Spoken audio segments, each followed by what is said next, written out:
Ada Pell knelt in the frozen mud at the edge of Coldwater Creek, breaking ice with the flat of a shovel so the two ewes could drink. Her hands were cracked at the knuckles. Behind her, the sod house sat low and dark against the Wyoming hills, one window glazed, the other stuffed with sacking. Elias came down from the barn with the milk pail swinging empty. "She's dry," he said. "I know it." He waited for her to say more. She didn't. She never did. She'd learned that asking for help was the shortest road to being disappointed by someone. She broke another ring of ice and said nothing at all. That evening, her neighbor, Josefa Ruiz Kane, rode over with a jar of lard and stayed for coffee she wasn't offered twice. "You're thin," Josefa said. "We're fine. Everybody says that." Then in March, somebody finds them. Josefa turned the cup. "There's 11 families between here and Sweetwater Crossing. Not one of us can get through a winter alone, and every one of us pretends otherwise. We manage. Managing is what you call it when you haven't failed yet." Josefa stood and pulled on her gloves. "When you need something, Ada, say the words out loud. It's not a debt. It's how people stay alive out here." Ada walked her to the horse and said, pleasantly, that she'd remember. She had no intention of remembering. The Pells had 80 acres of thin grass and $160 of debt at Halloran's store in Sweetwater Crossing, payable in April, or the note went to the bank in Rawlins. They had 4 sheep, 1 dry cow, a mule named Pepper, and a garden that had produced badly 2 years running because the creek ran low in August and flooded in May. Elias was 28 and good with wood. He'd apprenticed 2 years to a wheelwright in Ohio before his father died and the family scattered west, and he could still cut a mortise clean and true, could steam bend an ash rim, could look at a broken thing and see the shape of the fix. What he couldn't do was quit talking when talking had stopped working. He believed that if a man laid out the facts plainly enough, reasonable people would come around. Ada had watched this belief fail him at 3 land offices and 1 freight company. Ada was 26 and had grown up in a Pennsylvania mill town, the 4th of 7, in a house where her mother took in mending and quilting. She'd sat at that frame from the age of 6. She knew wool, knew how it felt when it was full of grease and when it had been scoured too hard, knew that a fleece washed in water too hot would felt into a solid mat and be ruined forever. She knew batting and how to lay it and why a quilt with stitching lines 8 inches apart would sag into lumps by its second winter, while one stitched at 3 inches would lie flat for 30 years. She had left all of that behind on purpose. Her mother had died owing money to 4 different neighbors, and Ada had decided at 19 that she would never in her life be the woman at the door asking. 3 miles north, on the Sweetwater Road, stood the Halcyon Woolen Mill. 60 spindles, 4 broad looms, 40 employees, and a contract with the Union Pacific for coach blankets. It was owned by Marcus Thorne, who lived in Rawlins, and managed day-to-day by a foreman named Del Voss. The mill took raw fleece from ranches across the basin, scoured it, carded it, spun it, dyed it, and wove it into cloth. What it did not take was the residue, the short fibers combed out in carding, the tangled noils, the misdyed lots, the selvage trimmings, the thrums cut off the looms, the bolts rejected for slubs or streaks. For 6 years the mill had burned this in a pit behind the dye house. In October of 1891, the county had begun enforcing a burn ordinance after a grass fire took 2 barns near Bitter Creek. The mill's property line ran along the north bank of Coldwater Creek. The Pells' lower pasture lay on the south bank, 40 acres of it, their only winter grazing, cut through by the creek that also fed their stock tank and their well. There was one bridge across the creek, a plank crossing at the section corner, wide enough for a wagon. Elias had rebuilt its stringers the previous summer, on his own time, with his own timber, because it was the only way to Sweetwater Crossing and nobody else would. The first Ada knew of it was the sheep. She came out at dawn on the 11th of November to find all 4 crowded against the north fence, bleeding, refusing to go down to water. She walked the pasture with the light coming up gray and found the creek dammed. It was not a dam of brush or ice. It was cloth, Hundreds of pounds of it, scarlet and indigo, and a sick yellow-green wet tangles of yarn, torn selvage, whole bolts of streaked flannel, matted grease-heavy wool that stank of sheep and lye and something chemical underneath. It lay in 4 heaps across the flat, and the largest had slumped into the water and backed the creek up into a spreading brown pond over the best of the grass. Cart tracks came from the plank bridge and turned in a wide loop and went back again. By her count, there were 6 wagon loads on the ground. She stood in it to her boot tops. Downstream, the channel below the blockage had gone to a trickle, and their stock tank sat half empty with a skin of ice. Elias came at her call and looked a long while without speaking, which was unlike him. "That's the mills," he said finally. "I know whose it is. They put it on our side of the line. I know that too." He was already turning for the barn to harness Pepper. "Elias, think first." He didn't. He was back before noon, and his face told most of it. "Voss says the mill has no waste, says what leaves the dye house is abandoned property, and abandoned property belongs to whoever's land it lands on." Elias set the reins down carefully, which frightened her more than shouting would have. "He said I ought to be grateful, said men pay money for wool. Did you tell him the creek's dammed?" "I told him. He said the creek's a natural watercourse, and if it's dammed, I'm free to undam it." Elias sat down on the chopping block. "I said I'd see a lawyer. He said the nearest one's in Rawlins and charges $9 to write a letter." They had $4 in change in the coffee tin. Over the next 4 days, they learned the shape of the thing, and every piece of learning made it worse. Ada walked the bank and found the drop point. The wagons had turned just past the section corner, plainly on the Pell side, but the tracks were on frozen ground and the first snow would take them. Elias rode to the county seat and came back with the news that the burn ordinance carried a $50 penalty per fire, which explained everything, and that a nuisance suit against Thorne would require filing fees, a survey, and a term of court that would not sit until March. March was after April in every way that mattered. Josepha rode over with a bag of oats and looked at the heaps for a long time. "Ask around," she said. "The Kellys lost hay to that same creek backing up in '89. The Almeidas have a crossing dispute with Thorne. 6 or 7 of us have something to say, and no one of us has enough to say alone." "It's our pasture," Ada said. "It's our problem." "That's the stupidest sentence I've heard this year." "Then don't listen to it." They tried burning. The wool was wet through and only smoldered, throwing a stinking smoke that drifted onto their own house, and Elias put it out with a shovel when he thought of the ordinance and their $4. They tried hauling. 2 days of it, Pepper and the sledge, and they moved perhaps a 40th of the pile to a gully a quarter-mile off, and Elias's shoulder gave out, and Ada worked out on paper that at that rate the job would take until February and cost them every daylight hour they had. Meanwhile, the water sat and spread and froze at the edges, and one ewe went lame in the mud, and the grass under the flood would be dead grass in spring. On the 5th night, Elias said, "We could ask Halloran to carry us another year." "He won't." "He might." "He won't, and asking tells him we're finished, and then he calls the note in December instead of April." Ada blew out the lamp. "We do it ourselves." "Ada, doing it ourselves is what's killing us."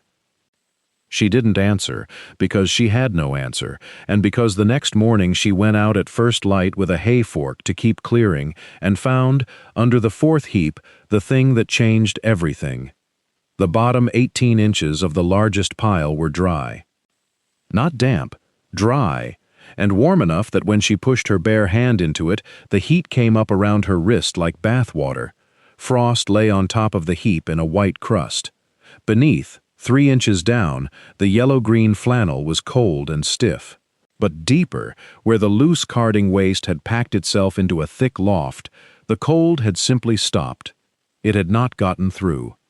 Ada stood there with her arm buried to the elbow and understood, with a completeness that made her lightheaded, that she was not looking at a pile of garbage blocking her creek. She was looking at 11 or 12,000 pounds of insulation. She thought of her mother's frame and the winter quilts, and the good wool laid in even bats between the layers. She walked back to the house and told Elias they were not hauling any more of it to the gully.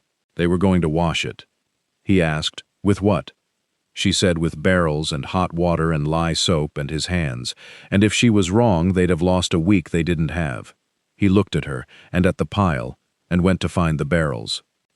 Josefa Ruiz Cain ran 200 sheep on the section east of them, alone, since her husband had gone back to Cork in '88 and not returned. She wanted 3 things: a well that didn't silt up, a shearing crew that wouldn't cheat her on weight, and somebody to talk to who wasn't a sheep. She came the second day of the washing and found Ada up to her forearms in scalding water and grease. "Water's too hot," Josefa said. "It's not. It's felting. Look at your hands. That's not wool anymore. That's a hat." Josefa unpinned her cuffs. "I shear 200 head a year.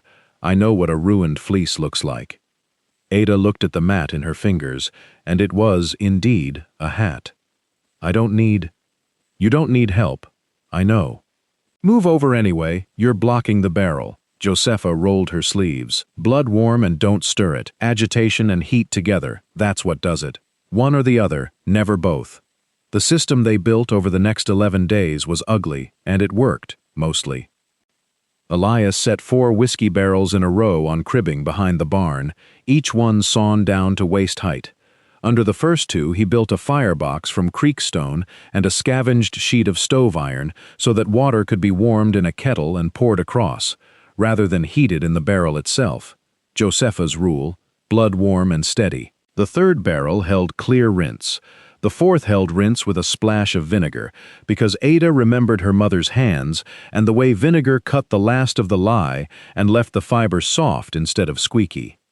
The soap was their own, made in the fall from mutton tallow and ash lye, and there were 9 bars of it, which Ada calculated would last perhaps 3 weeks. That was the first real limit, and they both saw it. The sorting came before any of it. This was the work nobody would have believed took the time it took. Ada sat on an overturned crate at the edge of the pile with a hay fork in her hands and separated the mountain into 4 kinds: good, short wool, the carding waste, the noils, the sweepings from beneath the cards. Cleanish, unspun, and by far the most of it. This was the treasure. Yarn and thrums, spun stuff, tangled, in every color the dye house used. Could be picked apart by hand if you had nothing but time. Woven cloth, the rejected bolts, the streaked flannel, the misdyed lots. Some of it whole and sound for yards at a stretch. Rot, anything that had lain in the water. It came apart wet in the hands, smelled like a dead thing, and Ada learned by the 4th day to judge it by the color at the core rather than the surface. She burned nothing. She hauled the rot to the gully and let it go. The first washing run, on the 14th of November, produced 11 pounds of usable fiber from perhaps 40 pounds in. Ada sat down on the crate and did not speak for some time. "That's a poor return," Elias said. "It's the grease. It's most of the weight, and it all goes down the drain." She pushed her hair back with a wet wrist. "And I lost a lot of it to felt before Josefa." She stopped.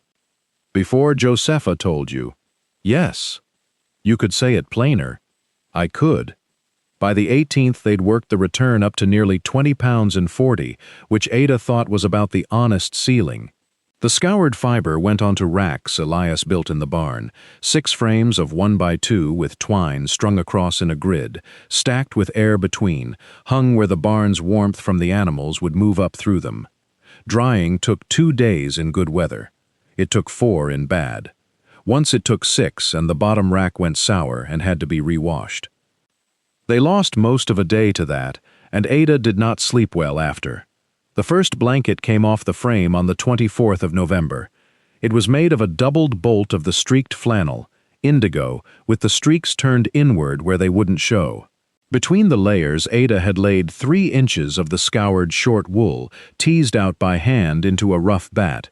She had quilted it in a diamond pattern with lines a hand's width apart, 6 inches, near enough, using carpet thread from Halloran's.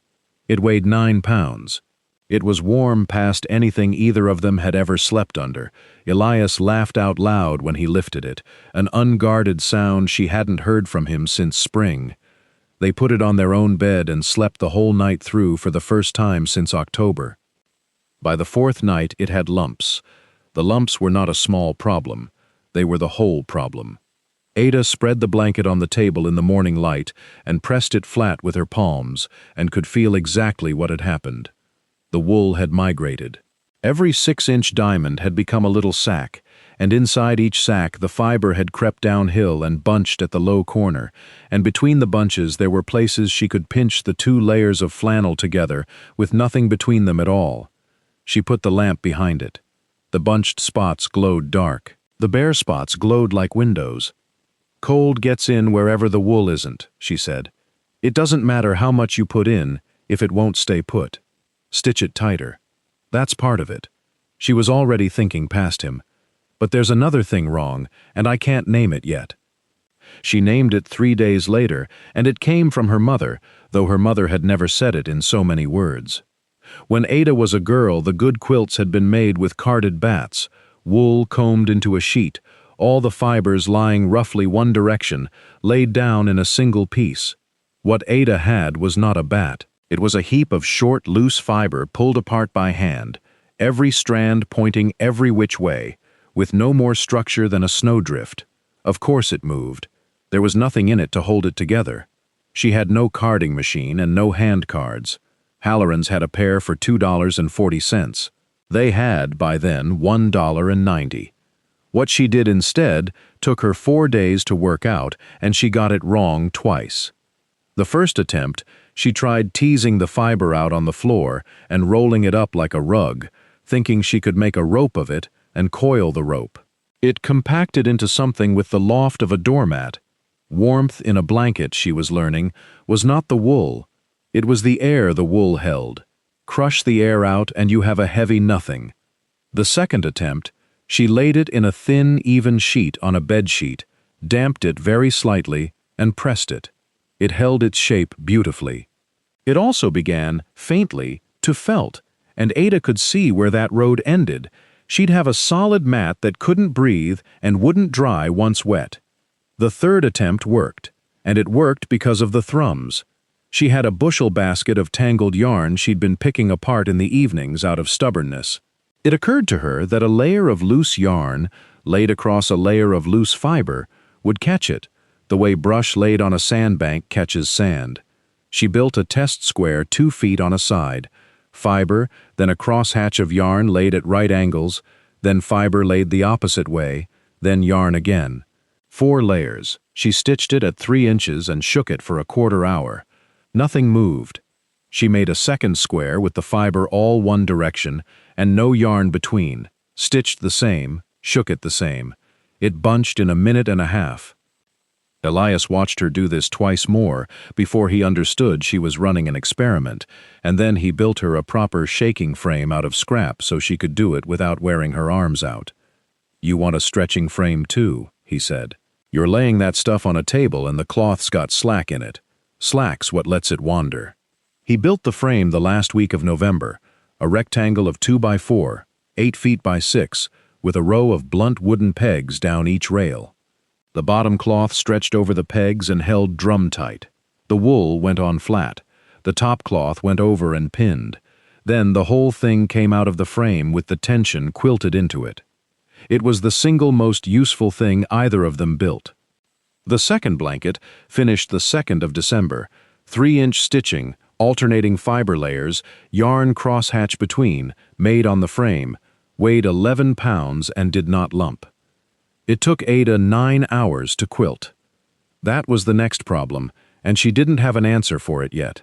They made 4 more in the first 10 days of December, and each one taught them something that cost them something.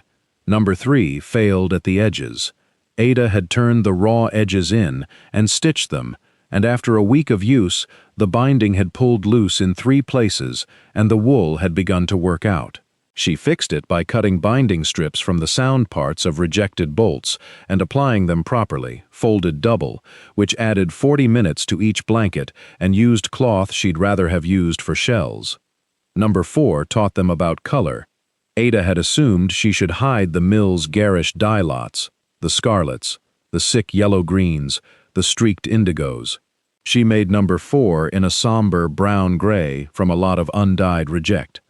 Josepha, over for the day, looked at the brown one, and then at the pile of scarlet flannel and said, "You've got something nobody in this basin has, and you're throwing it away. It's ugly. It's bright. There isn't a bright thing in 40 miles. Everything out here is the color of dirt." She held up a length of the scarlet. "You put this on a bed in a sod house in January, and I'm telling you what that does to a person."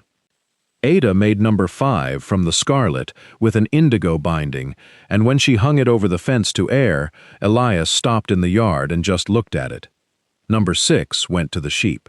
This was Elias's idea, and Ada thought it was a waste until the cold snap of the 8th, when the temperature fell to 11 below and the ewe that had gone lame in the flooded pasture, they'd named her nothing, but Ada thought of her as the lame one, came through it because she'd spent 3 nights under 9 pounds of quilted mill waste in the shed. The 3 unblanketed ewes came through too, but poorly, and one of them lost condition she wouldn't get back before lambing. That was the day Ada stopped thinking of the blankets as a project and started thinking of them as a thing that decided who lived through a winter. Meanwhile, the physical work of the pile went on, and it went on badly. They had cleared, by the 10th of December, about 1/5 of the material. The creek was open again. That had been the first week's work, and Elias had done it with a fork and a rope and pepper, and thrown his shoulder out a second time doing it. The flooded ground had drained and frozen into a moonscape of hoofprints. The grass under it was gone and would be gone in spring, and they'd have to buy hay in February that they had no money to buy. The soap ran out on the 12th. Ada had known it was coming for 3 weeks and had not said anything to anyone, and when the last bar went into the barrel, she stood there and did the arithmetic in her head. Tallow they had none. The sheep were needed alive.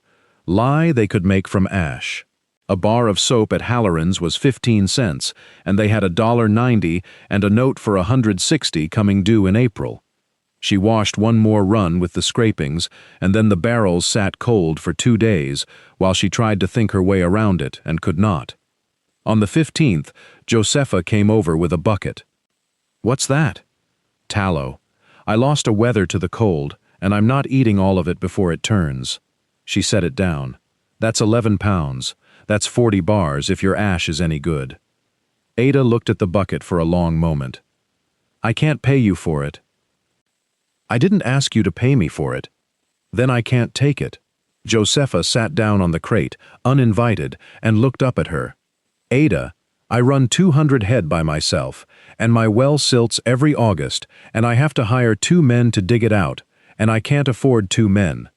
Last August I dug it alone and it took 9 days, and I was sick for a week after. That's what your way looks like from where I stand." Ada didn't say anything. "Take the tallow," Josepha said, "and in August, when my well silts, you and Elias come dig it with me. That's not charity. That's a trade with the payment postponed.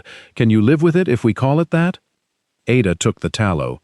She said thank you, and it came out badly, and Josepha pretended not to notice, and that was the beginning of the thaw in her, though neither of them named it. They made soap on the 16th and 17th.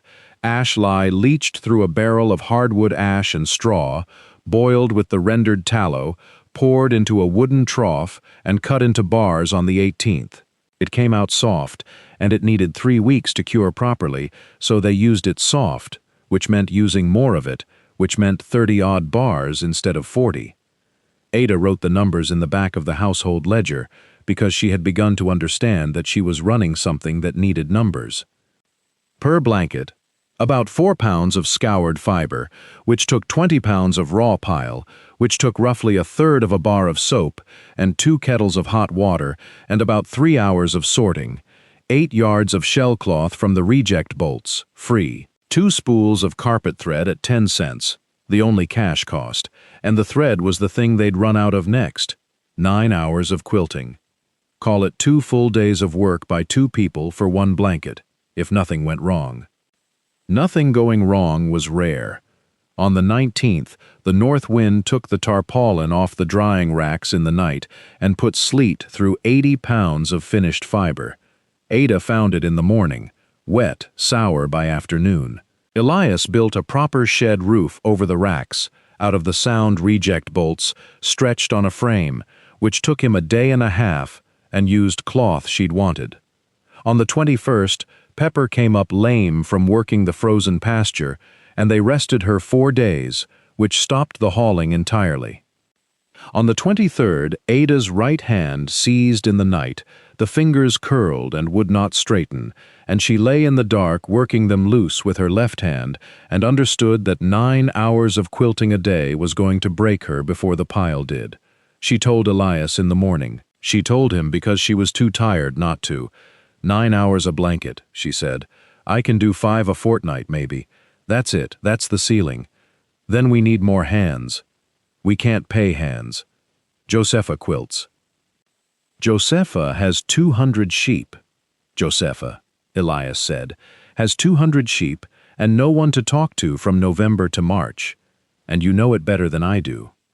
Ada looked at her hand. They had, by Christmas, 9 finished blankets. 2 were on their own bed, 1 was on the lame ewe, 6 were stacked in the corner of the sod house, and Ada looked at them sometimes in the evening and could not decide whether they were an accomplishment or 6 enormously heavy objects that no one had asked for and no one would buy. She had not, in fact, tried to sell one. It had not seriously occurred to her that anyone would want them. They were made of garbage. They were the color of a fever dream. They weighed 11 pounds. Elias thought otherwise and had said so twice, and been told twice that they'd talk about it after the pile was clear, which meant never. The blizzard came in on the 27th of December, out of the northwest, and by 3 in the afternoon, Ada could not see the barn from the door. At dusk, Elias heard a horse on the road and went out with a lantern on a rope, and came back 40 minutes later with a man named Whitcomb, half frozen, who had put a freight wagon into the ditch a quarter-mile past the plank bridge with his wife and 2 children in it. They got the family in. The younger child, a boy of about 4, had gone quiet in a way Ada did not like at all. She stripped the wet clothes off him and wrapped him in the scarlet blanket, the whole of it, doubled, and put him in the box bed against the stove, with his sister beside him under the second one. Elias and Whitcomb went back out for the horses. Ada sat by the bed and watched the boy for 3 hours. By 10, he was warm through and complaining about it, which is the best sound there is. Whitcomb came in at midnight, stamping, and looked at his son, and then at the blanket, and then at Ada. "What is that thing?" he said. Whitcomb was a freighter. He ran a 4-wagon outfit between Rawlins and the mining camps in the Ferris Range, and he talked to everyone, and he did not stop talking about the blanket for the rest of the winter. The first buyer came on the 4th of January, a stagecoach agent from the Sweetwater station who wanted 2 for the driver's bunkroom and offered $4 apiece. Ada said 6, he said 5, she said 6, and he paid 6, and she stood in the yard afterward holding $12 and feeling the ground move under her. By the 20th of January they had orders for 19 blankets and had delivered 5. This was the beginning of the bad part, though it took Ada 3 weeks to see it. The arithmetic was simple and it was brutal. 5 blankets a fortnight was her ceiling, and she had known it since December. 19 orders at 5 a fortnight was 8 weeks. 8 weeks was the middle of March. She was taking deposits, $1 down, which felt like free money and was not. And the deposits were going to thread and soap and, on the 11th of February, to $8 of hay for the sheep whose pasture was dead. Elias said, on the 2nd of February, that they should bring in Josepha and the Kelly girls and pay them by the piece. Ada said no. She said no for reasons she could defend. The stitching was the whole of it, 3 inches even, no skips, and a bad blanket sold under her name would end the thing before it started. She said she'd rather deliver 19 good blankets late than 30 poor ones on time. This was all true. It was also not why she said no. She said no because bringing them in meant owing them, and owing people was the thing she had built her entire adult life to avoid, and she could feel herself doing it and could not stop. Elias saw it. He said so, once, plainly, on the 9th of February. "You're not protecting the work, you're protecting yourself from having to say thank you. Get out of my light." He got out of her light and did not raise it again for 11 days, and those 11 days cost them more than anything Thorne ever did. Because on the 14th of February, a Saturday, a man Ada had never seen came down the Sweetwater Road in a buggy and stopped at the fence and looked at the pile for a long time before he came to the door. He gave his name as Marcus Thorne. He was perhaps 50, well-dressed for the country, and entirely civil, which made it worse. He asked to see a blanket. Ada showed him one. He turned it over, felt the loft, looked at the stitching, and said it was clever work. Then he said that the material was mill property, that it had been placed on the Pell parcel for temporary storage pending disposal, that he had been unaware of its commercial use, and that he was prepared to be reasonable. He offered two options. She could purchase the remaining material outright, he named $80, or the mill would remove it, at the mill's expense, within 30 days. "You dumped it," Ada said. "We stored it. There's a difference in law, and I expect the difference matters to you." Thorne folded the blanket carefully, which she found she resented. "Mrs. Pell, I want to be straight with you. I don't want to fight. I have a contract with the Union Pacific for 600 coach blankets a year at $4.60, and the specification is a woven blanket, 3 pounds. Yours is 11 pounds, and it is warmer than anything I make, and my driver's agent at Sweetwater has been telling my traffic manager about it for a month." "So you want the material back?" "I want the material back, or I want $80 for it, or—" He paused, and this was the part he'd come to say, "I'd take a licensing arrangement. You show my people the method. I pay you $40 and a royalty of 20 cents a blanket. You keep making yours by hand for whoever wants them. I make mine on machines and sell them to the railroad." It was not an insulting offer. That was what she understood, standing in her own doorway, and it was the thing that frightened her most about him. $40 would clear a quarter of the note. "And the material?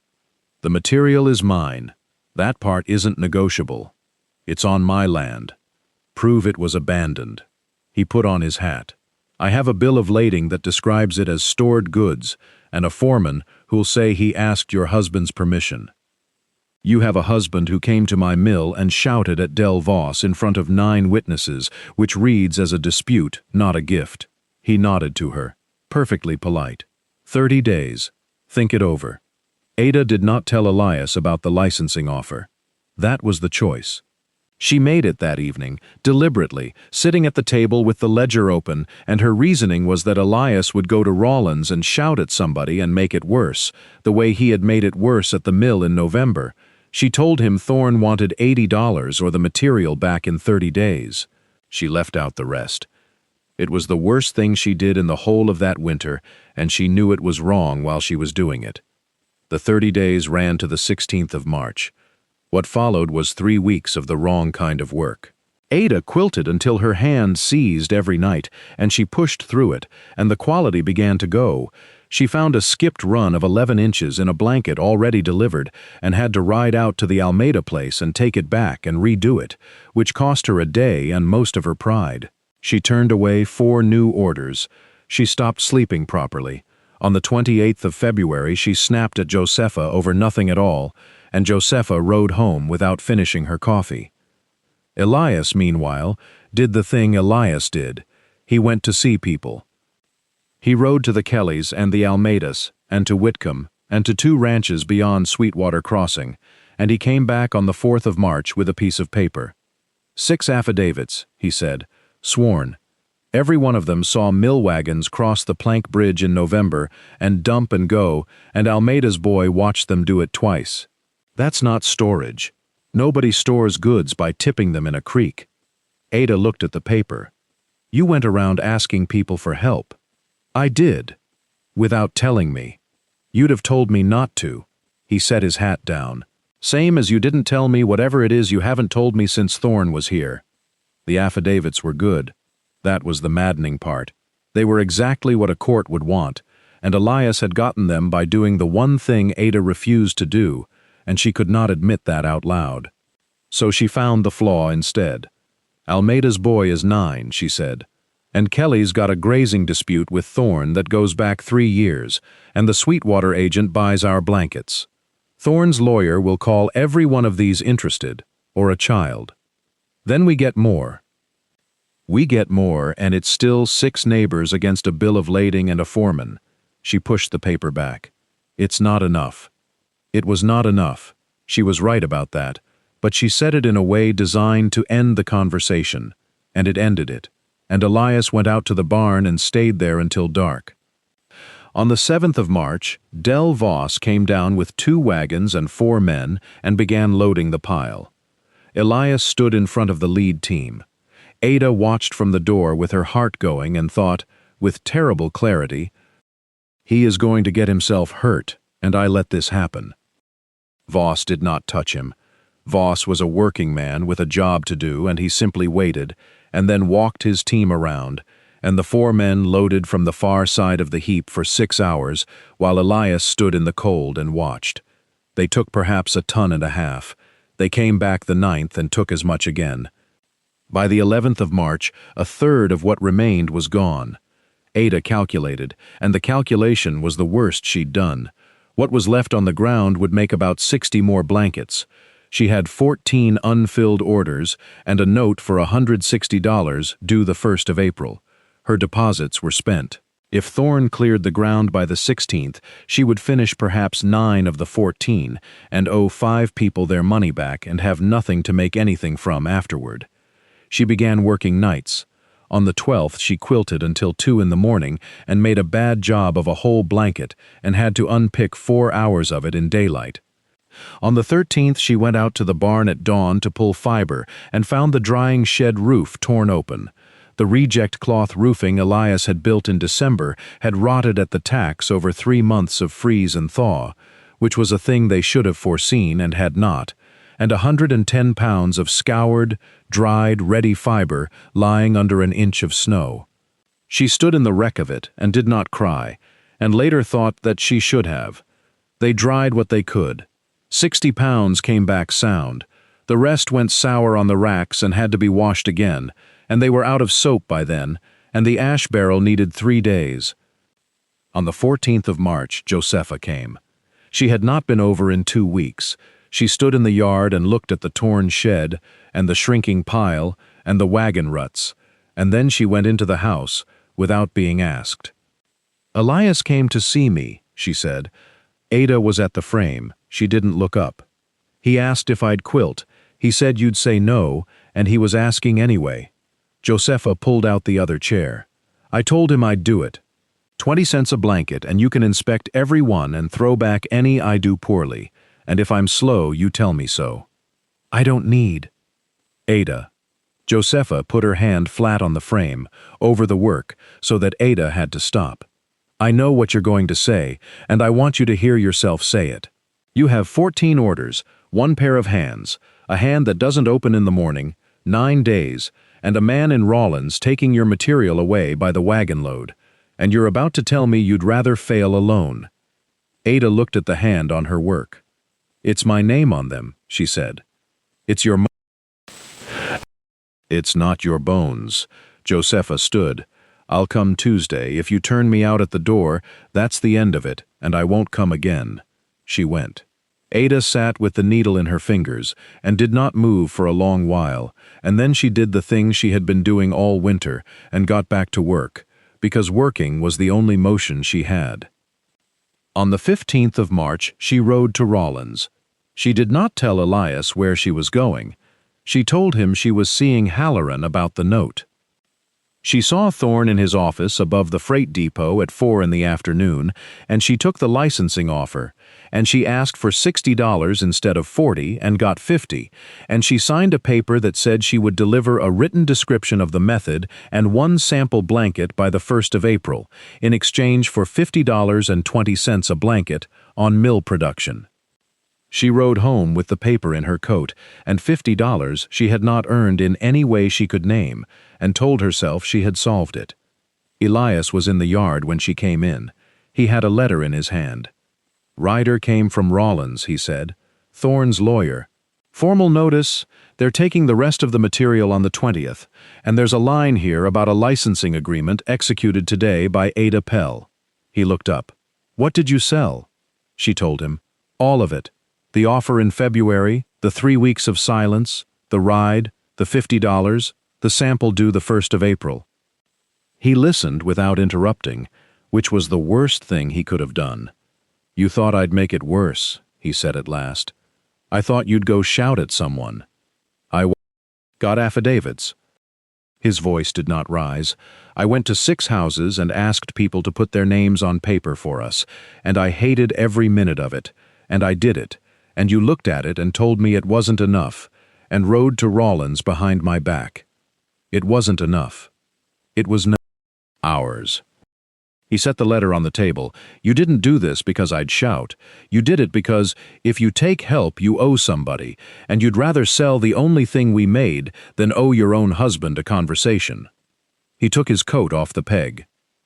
"Where are you going?" "To the barn, same as always." He stopped at the door. "Josepha came Tuesday. You told her no." "Aye. She's not coming back. She said she wouldn't, and she won't." The door shut. Ada sat alone with $50 in her coat pocket, 14 unfilled orders, 5 days until the wagons came, and a signed paper promising her method to the man who had dumped it on her. She did not sleep. She sat up with the ledger and went back through it, page by page, from November. And what she found there, written in her own hand, was that every single thing that had worked had come from somewhere outside herself. Navda 16, water too hot, felted 9 pounds. Josepha had stopped that. Ada had written it down without her name. Nav 24, lumps. The yarn crosshatch had been her own, but the stretching frame was Elias's, and it was the frame that made the difference. And she had written, "Frame built," as if it had assembled itself. Deck 12, soap out. Josepha's tallow. Rector 11 pounds tallow. Received from whom, the ledger did not say. Number 5, the scarlet one, the one that had gone around a 4-year-old boy in a blizzard and brought him back. Josepha had told her to use the bright cloth, and Ada had called it ugly. The affidavits. 6 families. Elias, riding out in March to ask, which she knew cost him something, because he'd been turned down at 3 land offices and a freight company and had learned exactly what asking felt like when it failed. She had built a business, in 5 months, entirely out of other people's help, and had spent the whole time believing she was doing it alone. And when the pressure came, she had protected that belief instead of the work, had sold the method rather than share the labor, because sharing the labor meant admitting it had never been hers alone. Thorne had understood her better than she'd understood herself. He hadn't offered to buy her out. He'd offered her a way to keep being the only one who knew. She thought about the 30 days, and the bill of lading, and the 6 affidavits she'd called worthless, and what Thorne had actually said in her doorway. "I have a contract with the Union Pacific. Not, I want the wool." He had 400 employees and a mill. He didn't need 11,000 pounds of his own garbage back. He needed her to be alone. She got up at 4 in the morning and put on her coat and went out to the barn, where the lamp was still burning. "Elias," she said, "I need help, I'm asking." They worked it out at the kitchen table between 4 and 7 in the morning, and it was the first thing all winter they had built together from the start. Ada's contract with Thorne obligated her to deliver a written description of the method and one sample by April 1st for $50 and a royalty. It said nothing about exclusivity. She had read it 4 times in the night, and it was not there. Thorne had assumed it, the way he assumed everything, because he assumed she'd want to be the only one. So the method goes out, Elias said slowly. To everyone, free. To the 11 families on this road. Written down, plain, with the frame drawings, and I teach it. Ada's hands were flat on the table. He gets his description. He gets it the same day 40 other people get it. 20 cents a blanket on mill production is still 20 cents, and he'll still make his coach blankets, because he's got looms and we haven't. And the material? He takes it. Let him take it. She looked up. Josepha shears 200 head in May. The Kellys have 90. Almeida's got 140. Every one of them throws away the belly wool and the tags, and the second cuts, because nobody buys short fiber. Elias sat back. We never needed the mill's pile, he said. We needed to know it was worth washing. We needed 5 months to learn that. Now we know it. She stood. I have to go see Josepha, and it has to be me, and it has to be today. Josepha's kitchen was warm, and she did not offer coffee. You said you wouldn't come back, Ada said. So I came here. That's the first sensible thing you've done since Christmas. I want to say the thing properly, and I'm bad at it, so let me get through it.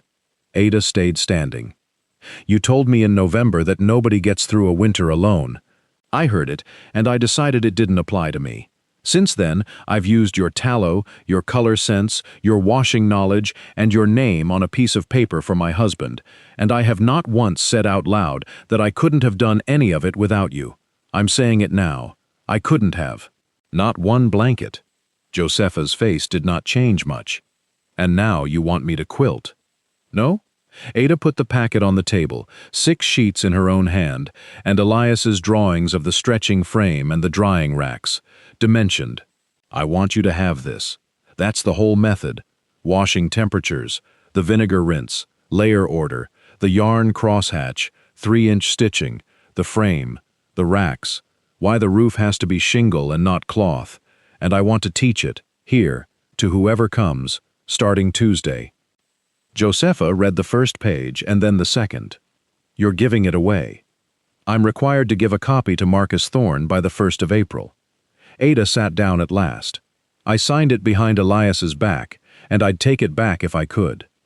But if I have to hand it to him, I'd rather he get it the same week as everybody on this road. Then it's not his secret. It's just how it's done out here. He'll undercut you. He'll make 3-pound woven blankets for the railroad on 60 spindles. He can't make an 11-pound quilted one at 460. Nobody can on machines. It's 9 hours of hand stitching, and that's the whole cost. Ada spread her hands. That's the joke of it. The reason I can't fill 14 orders is the same reason he can't take the business. It doesn't scale. It only spreads. Josepha turned to the frame drawings and studied them a long while. How many would come Tuesday? Elias says, 11 households. He's been to 6 of them already. He has. Josepha allowed herself something like a smile. He sat right in that chair and told me his wife was going to be very angry with him. 9 families came on Tuesday the 17th, in weather that had turned to sleet, and they filled the Pell's one room and stood in the doorway.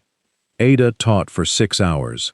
She showed them a good blanket and a bad one, and made them feel the difference with their eyes shut. She had Elias walk them through the frame, pegs, tension, why slack is the enemy. She had Josepha demonstrate the wash, blood warm, no agitation, and she made a point of saying, in front of everyone, where she had learned it. At the end, Kelly's oldest daughter asked the question that mattered. If we all make them, who buys them?